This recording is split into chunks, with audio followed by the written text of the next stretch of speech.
Hi everyone, this is RB. As you can see from the title, we are going to learn the word demagogue, which is recently used by the former US President, Mr. Barack Obama. Hindi में भी समझाऊंगा. Make sure you subscribe to my channel and don't forget to hit the notification button to stay updated. Anyhow, let's begin.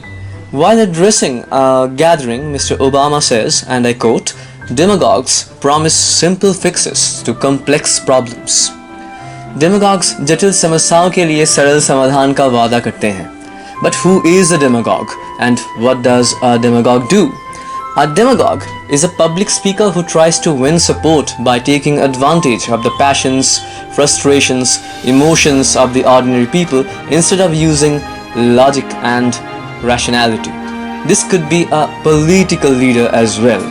ऐसा इंसान जो जनगण के निराशाओं को भड़का के उनके चाहत, उनके भावनाओं का फायदा लूटते हुए उनका समर्थन जीतते हैं, मगर उनके बातों में लॉजिक तर्क की कमी रहती है. Whatever it is, a demagogue is not a good person. These people are extremely smart. They know how to use their words.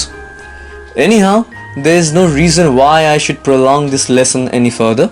I have to give you 4 more words by Sunday. Take care.